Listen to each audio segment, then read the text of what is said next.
What's up, people? I'm Shaggy, the opinionated hippie, and because I want to try to juggle as many balls as possible, I'm going to start a new series in which I rank the Phish live albums. We're going to start with the live Phish series that they started to release, I guess, in the early 2000s. A ridiculous series. I know when it first came out, one of the things you could get with it was a they had this gray CD case that came with it, right? So you can store your CDs, like your normal CD case that you take in your car. And there was and I tried to look for mine. I think it's in my wife's car because we still use it. But it had a fake back, like a false back, so that you could hide like a Phish song in there, like let's say Stash, that song, but you could hide it in the back. So if you were like looking through it, it would have a fake thing. So that was pretty clever. I'll try to show it on one of these videos because it was a pretty neat little thing. CD holder with a little hidden pocket in it was pretty cool. But yeah, so they released these back in starting in 2000, I think 2001. There's a whole bunch of them now. Obviously they've been releasing way more live stuff. But I think this series, you can still buy it. It's still available online. So I thought I would start with this series. So I'm going to go and review each one. And then I'm going to rank them as I go amongst each other to see what the best live Phish release is to my ears.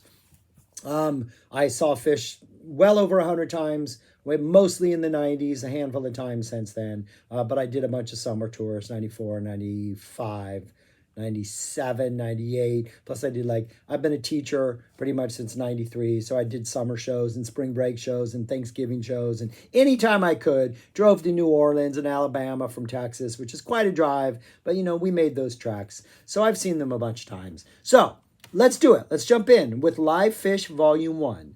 This is a complete show from December 14th, 1995. It is a 2-disc set. Both shows do fit on 2 discs. With disc 1 being the entirety of the first set and disc 2 being the entirety of the second set. And so what we get in this show is we're in 94. This is 95. And for me, 94 and 95 are maybe possibly my favorite years as far as Phish goes. This was the era when they were really starting to jam out those songs, and you're getting really long tweezers and a lot of really good segues, and you never really quite knew what to expect when the song started, especially if you were in the second set. This was the era that really, really began. So what you get in the set one is you get a very strong first set and an absolutely fantastic second set. First set opens up with a Susie Greenberg, which it's always awesome to drop into a Susie right off the bat. Just right off the bat, you're just little Susie Greenberg, just drop it in. You're ready to go from the beginning. Really nice Page playing in this. Just really good energy. That goes into a really good Llama. That is a really good Trey solo. This is that era when the Llama solos are not necessarily just the high energy, just go as fast as you can and jam out and get weird and crazy. Trey's starting to explore a little Mama never went that crazy or that deep on the regular. But this is one of those, you're starting to reach a little bit different type energy than just that straight sonic attack for the entire duration of the guitar solo at the end. But really good, high energy Llama, excellent energy to start the show. We get a horn that follows into a pretty nicely jammed out foam. One of those songs that personally was probably the song that and Golgi Apparatus. I probably heard more than any other two, it seems like. So it's a good jam. Sounds good on the CD. We got a foam. Then we get a really nice 3-song, maybe a 4-song run. We get a nice Makasupa Policeman, just your typical mid-set, just kind of pseudo-reggae, just chill energy, kind of nice and spacey. We're kind of letting things stretch out a little bit.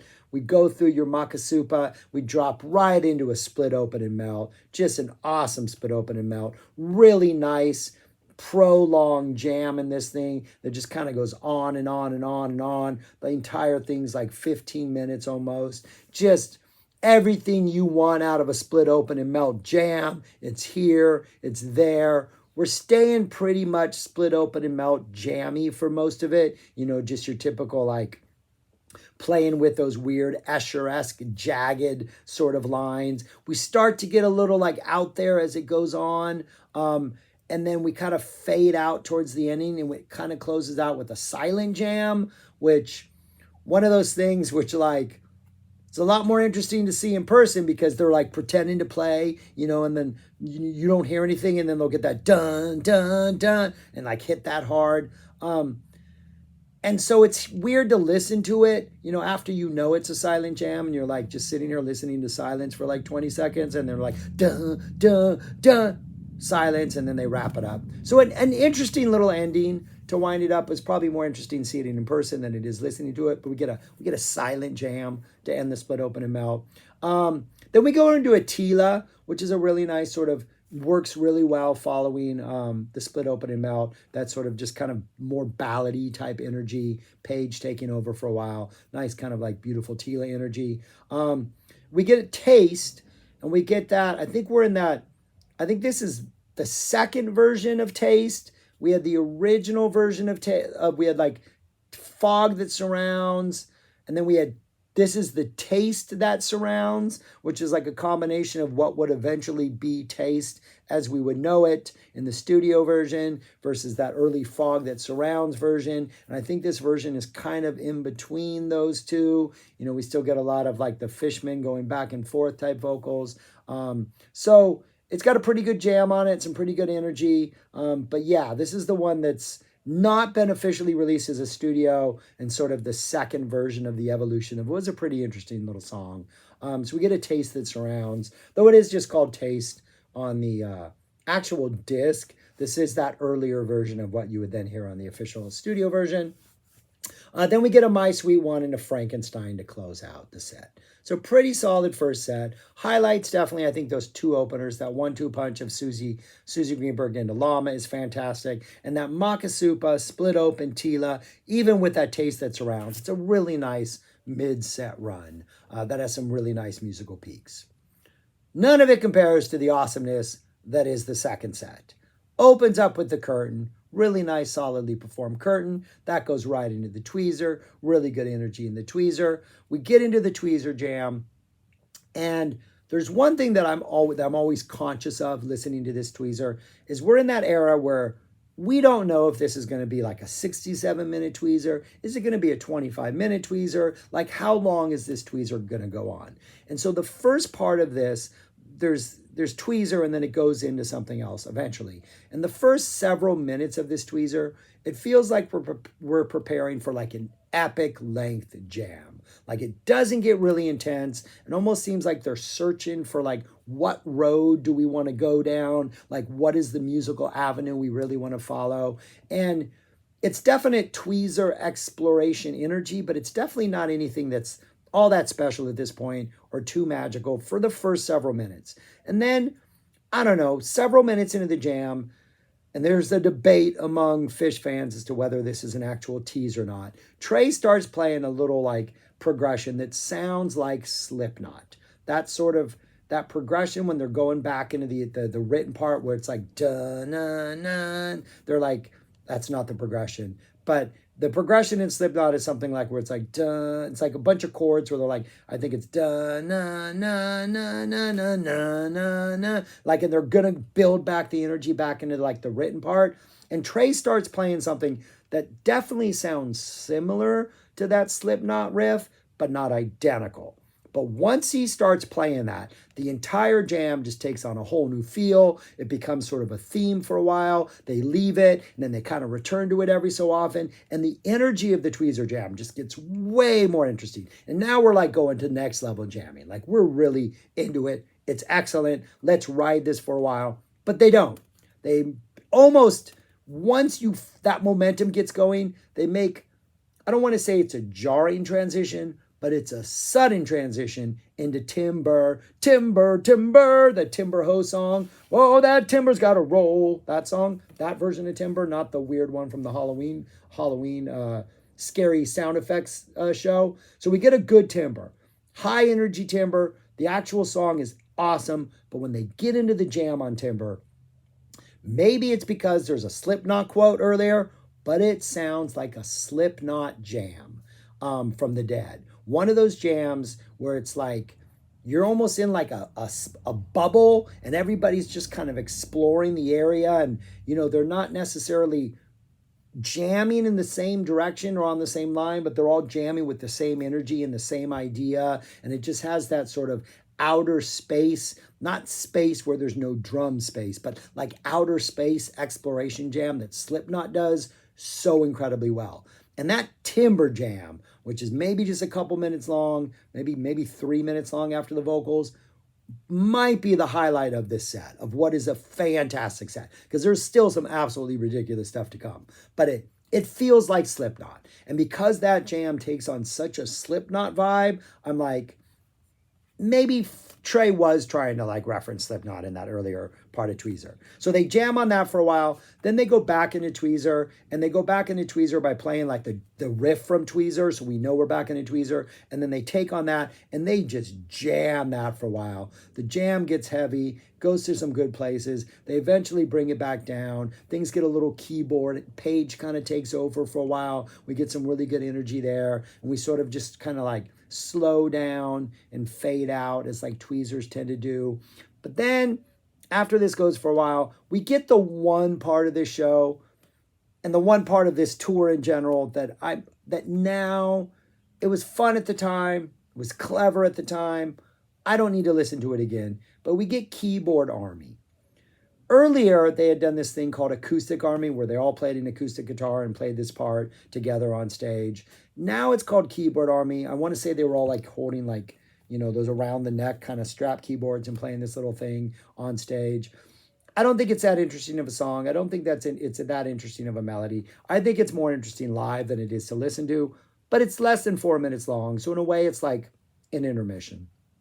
It's like a bathroom break. It's like a concessions break if you're one of those people who does those things in the middle of a set. So my only complaint about this entire show is the Keyboard Army, which is something you just have to get used to if you're a Phish fan. Then we drop into a Haley's Comet. Fantastic Haley's Comet. It's got a definite hardcore post vocals Haley's Jam. That Haley's Jam then just goes into your straight, we're just going to jam. It just wants that high energy, just guitar driven. Let's play as fast as we can. And just like it's a burst of energy where all of a sudden the comet's just taking off. It's almost like that solo after the vocals is the initial burst of the comet. And then after that ends and the comet sort of takes over its momentum and it's on its own, then we get this really awesome jam that goes on for quite a while. And it eventually reaches this point that kind of sounds like, it reminds me of Batman, like the Batman, but it's that weird sort of jam where Trey starts playing this like this, and then everything kind of stops and we kind of get like not really silent, but kind of really quiet stuff. And then it comes back up. Like that's not the actual riff, but that's the energy of the riff. And they play with that idea for a while and kind of go back and forth with that. Fantastic. Absolutely amazing. I want to say that this is the first time where Haley's Comet had this really sort of epic jam tacked onto it. And like really, in a sense, like had they returned to Tweezer at any point, it could have been labeled Tweezer into Timber, back into Tweezer earlier than they noted, into Keyboard Army, into Haley's, back into Tweezer, because it really just, it's this own jam after the end of Haley's Comet. It's not really an extension of Haley's other than the fact that they just decided to jam for several more minutes, like double the length of the song and just jam. Fantastic jam. Might be up there with the Timber Jam, but because the Timber Jam reminds me so much of Slipknot, I'm like, okay, I think I like that Timber Jam a little bit more, but the Haley's Jam is fantastic. Then they go into NICU, and once they start playing that, they start playing that NICU riff. Trey, as Trey does, keeps going back to the and throwing that in between the NICU riff. So we're keeping that Haley's energy going. Really good NICU, as always. That, of course, gets jammed out towards the end because we're jamming out everything these days. And then that eventually makes its way to a set ending. Absolutely perfect, slowly building, everything you could ever ask for out of a slave to the traffic light. Like one of their truly epic set closing songs. It's absolutely fantastic. They take their time developing that solo. It builds to an absolutely beautiful climax. I don't think this is the best Slave I've ever heard, but I've heard people say that this was the best Slave they've ever heard. There's arguments abound that this is one of those like goats slaves. I've seen that thrown around a bit. I'm not sure I would put it there, but it's definitely an incredibly worthy Slave to the Traffic Light. And then for our encore, we get Bold as Love, people. We get an absolutely awesome Bold as Love, and Page is singing his friggin' butt off. It is fantastic. And there's a story behind this where one of those things where somebody's holding up a sign and I think Trey acknowledges like, hey, I see that sign, let's play that song. And apparently there was a Bold as Love sign and there was a Brother sign. And apparently the Brother guy reacted like, yeah, you're going to play Brother. And then Trey, and you can hear this on the release, is like, no, you got to make a sign for something we actually want to play. So apparently they didn't want to play Brother. Though I saw Brother at my second show at the Warfield. Brother was the thing that kind of like, oh, I need to see this band more often than I do. But yeah, a ridiculously great show. Solid first set with some solid jamming in the middle with that split open and melt, Makasupa split open melt, and a second set, which from start to finish is just a winner. The energy, the playing, the jams, the performances, Tweezer Part 1, Slipknot jam in there. Timber, I think, actually has a jam that sounds like Slipknot. The Tweezer Part 2 jam, just fantastic. Going into Keyboard Army, maybe the only thing that's bad. Haley's Comet, that's out of this world, like musically and I guess literally. Great NICU that's well jammed, and a Slave to the Traffic Light that is a cherry on top. And then they put another cherry on top with Bold as Love. A fantastic release. I'm not going to tell you where this one ranks so far because obviously it's number one. I'm not going to put up that list. You know how those things work. It's number one right now. Will it still be number one when I get around to Volume 2? I don't know. We'll find out. I haven't listened to Volume 2 yet. I know what it is, and I think I know what I'm going to conclude already, but I haven't revisited it in many years, so I'm excited to revisit it. But yeah, that's my thoughts on Live Phish Volume 1. Fantastic release. They definitely chose well with this first release. Like even as far as like, you know, if you were into Phish and had not seen them live, Susie Greenberg, unreleased, you would never have heard that before. Makasupa Policeman, you're like, what the heck is this? Never heard this before. Tila was unreleased. You get an unreleased version of Taste. You get them covering Frankenstein. The Curtain, which opens up set 2, you're like, what is this? I've never heard this song. This isn't on an album. Timber's not on an album. Haley's Comet, NICU. I mean, so many of these songs are not on the studio albums, yet it's such a fantastic release. Yeah, such a fantastic release. All right, but that's it. Those are my thoughts on Phish. I've gone fishing, people. I'm excited to get back into this. I have not listened to Phish this intently or with this much excitement in a super long time, but I'm kind of glad to revisit them, and I'm looking forward to maybe revisiting an album every week or maybe every 2 weeks. So anyways, thanks for watching. That's all I got for today. Let me know if you are a Phish fan. Let me know if you've checked out this album. Let me know. It has been decades, literally, since I've been hardcore into Phish. So if I made mistakes, if I missed some stuff, please remind me, because sort of their musical sort of big note, their conceptual continuity, you know, the Frank Zappa thing, it is strong. It is interesting. It is good to know. I think it makes their playing all the more interesting. And how do we get to this? Through Frank Zappa? Oh, we got through Peaches and Regalia, but I forgot to mention Tweezer. I don't know if it's zircon encrusted, but there's a Tweezer, people. The fact that I didn't mention that in my previous Phish videos is a failure on my part. But anyways, I'm rambling. That's all I got. Thanks for watching. Peace. Talk to you later.